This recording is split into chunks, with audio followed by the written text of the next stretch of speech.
ఓం మహాగణాధిపతయే నమః. ఓం గురుభ్యో నమః. ఓం శ్రీమాత్రే నమః. పరమేశ్వర స్వరూపమైనటువంటి జ్యోతిష, వాస్తు మరియు ఇతర అనేకమైనటువంటి శాస్త్రములను మనకు అందించినటువంటి మహర్షులకి నమస్కారం. హయగ్రీవ హయగ్రీవ హయగ్రీవేతియో వదేత్తస్య నిస్సరతైవాణీ జహ్నుకన్యా ప్రవాహవత్ అరుణాం కరుణాతరంగితాక్షీం ధృతపాశాంకుశపుష్పబాణచాపాం అనిమాదిభిరావృతాం మయూకైః అహమిత్యేవ విభావయే భవానీం. శ్రీమాత్రే నమః.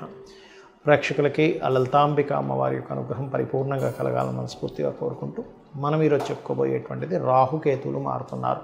అయితే ఈ రాహుకేతువులు మారడం అనేటువంటిది కొన్ని సాఫ్ట్వేర్లో మే 15, కొన్నిట్లో మే 18, కొన్నిట్లో జూన్ 1 అని చూపిస్తుంది. కాకపోతే ఏదేమైనప్పటికీ కూడా మే 15 నుంచి కొంత ప్రభావం, జూన్ 1వ తేదీ నుంచి కాస్త ఎక్కువ ప్రభావం చూపిస్తుంది రాహుకేతువులు.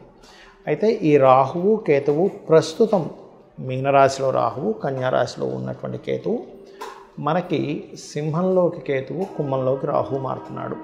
అయితే ఈ మార్పు జరగగానే వెంటనే చేంజెస్ వస్తాయా అంటే దీనివల్ల కొంతవరకు వస్తుంది. ఎందుకంటే గోచారం ఎప్పుడు కూడా కొంతవరకు చూపిస్తుంది. మిగతాదంతా కూడా మీ పర్సనల్ చార్ట్ చూసుకోవాలి, గుర్తుపెట్టుకోండి.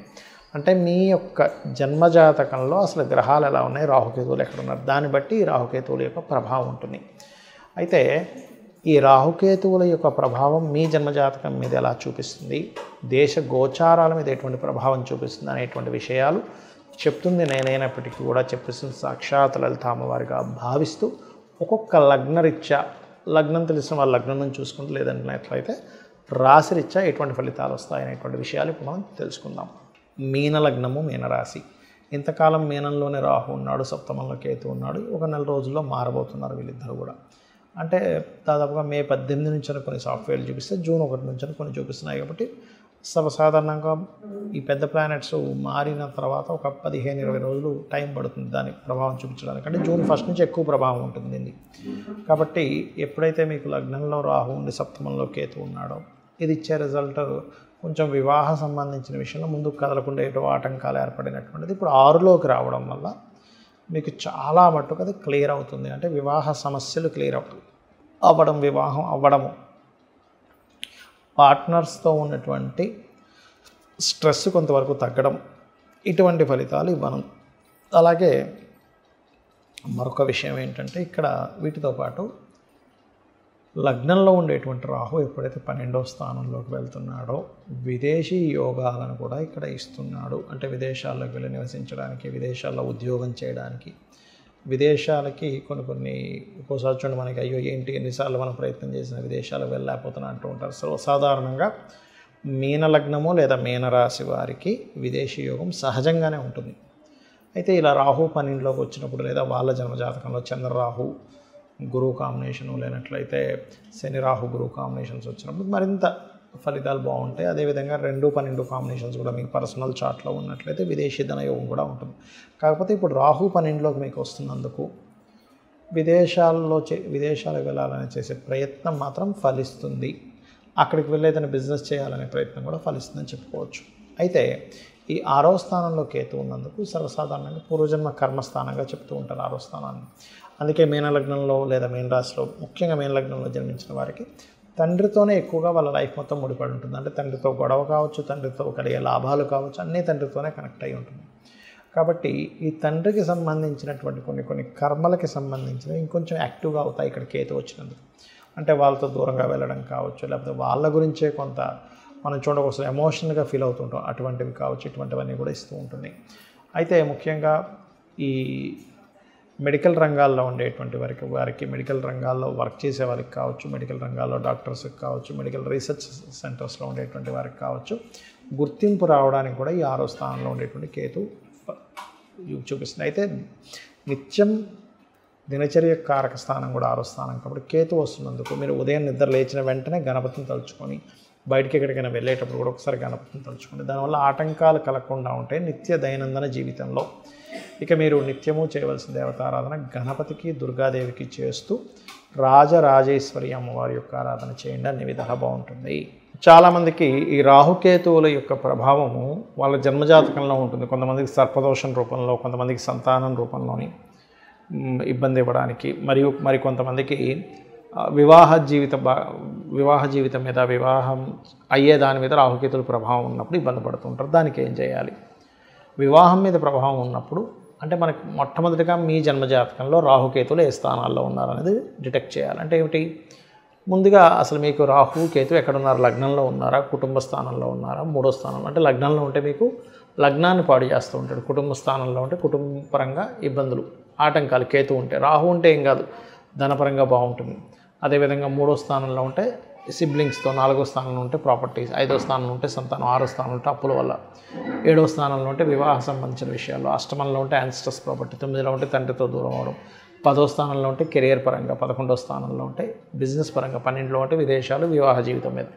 అయితే ఈ స్థానంలో కేతు ఉన్నప్పుడు పర్టికులర్గా మీరు చేయాల్సింది ఏమిటంటే, మీరు ఈ సంబంధించిన ఇబ్బంది పడుతున్నాము, కేతు ఇక్కడ ఉన్నాడు అన్నప్పుడు మెయిన్గా గణపతి ఆరాధన ఎక్కువగా చేయాలి, గుర్తుపెట్టుకోండి.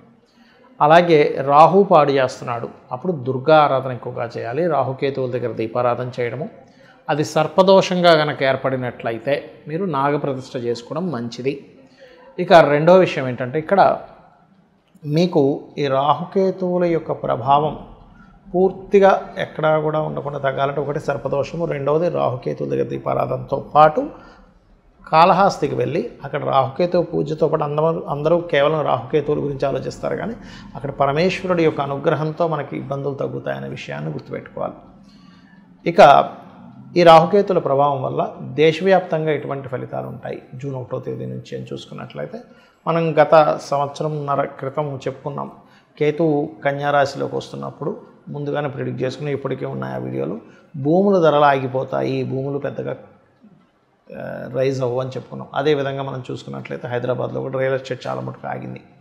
ఎప్పుడైతే కేతువు మారుతున్నాడో ఖచ్చితంగా ల్యాండ్స్కి సంబంధించిన విషయంలో చాలా చక్కటి ఫలితాలు, అంటే భూతత్వ రాశుల నుంచి కేతువు అయితే మారుతున్నాడో ఖచ్చితంగా భూములు చాలా చక్కగా కలిసి రావడం జరుగుతుంది. అంటే భూమి రేట్లు పెరుగుతాయి, భూ సంబంధించిన వివాదాలు ఎవరికైనా ఉంటే ఆ వివాదాలు తొలగుతాయి, ఇవన్నీ మనం చెప్పుకోవచ్చు. మరి కేతువు ఇక్కడ నుంచి సింహరాశిలోకి వెళ్తున్నాడు కదండి, అది ఏమిటి?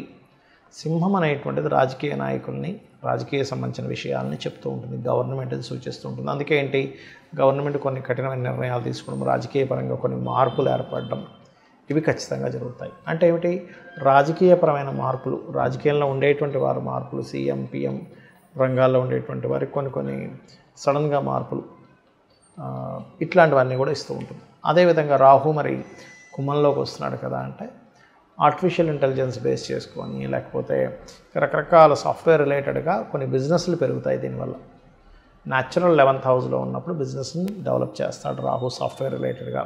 ఈ పంచమంలో కేతు సింహరాశిలోకి రావడం వల్ల ఒక తారాస్థాయికి చేరుకుంటుంది. ఏమిటి బంగారం రేటు ఇలా ఉంటుంది అనుకునేది కాస్త ఒక దగ్గర బ్రేక్ పడుతుంది. అంటే ఈ రాహుకేతువుల యొక్క ప్రభావం వల్ల ఏమిటంటే, ఒకటి కేతువు కన్య నుంచి మారుతున్నందుకు భూముల రేట్లు కాస్త ఆగిపోయినటువంటి కొంచెం కదలడము, బంగారానికి సంబంధించిన విషయంలో ఎక్కడికో వెళ్ళిపోతుంది, అసలు మనం కొనగలమా లేదా అనేటువంటి భయాందోళనలో ఉన్నటువంటి మనకి కొంత బ్రేక్ పడుతుంది అక్కడ. అలాగే కొంచెం కుజుడితో కలిసినటువంటి కేతు అవడం వల్ల సైన్యం కొంత భూభాగాలను, ఇంతకుముందు మనకి పిఓకే అంటుంటాం, పాక్ ఆక్యుపైడ్ కాశ్మీర్ లాంటి దాన్ని మన సైన్యం కొంతవరకు దాన్ని ఆక్యుపై చేసి మళ్ళీ రిటర్న్ తెచ్చుకోవడానికి, అలాగే కొంత సైన్యం నష్టపోవడానికి, కొంత యుద్ధ సంబంధించినటువంటి అటాక్స్కి వాటికి వీటికి ప్రభావం అనేటువంటి చూపిస్తుంది. మనం ఆల్రెడీ ఒక 40 days బ్యాకే చెప్పుకున్నాం కుజుడు నీచంలో ఉండడం, ఇటువంటివి జరగడానికి ఎక్కువ ఆస్కారం ఉంటుంది. కాబట్టి మీ అందరికీ కూడా రాహుకేతువుల యొక్క ప్రభావం పూర్తిగా తగ్గాలి అంటే కనుక చండీ పారాయణం చేయడము, గణపతి యొక్క అష్టోత్తరం చదువుకోవడం, ఇవి చేయండి, అన్ని విధాలా బాగుంటుంది. శ్రీమాత్రే నమః.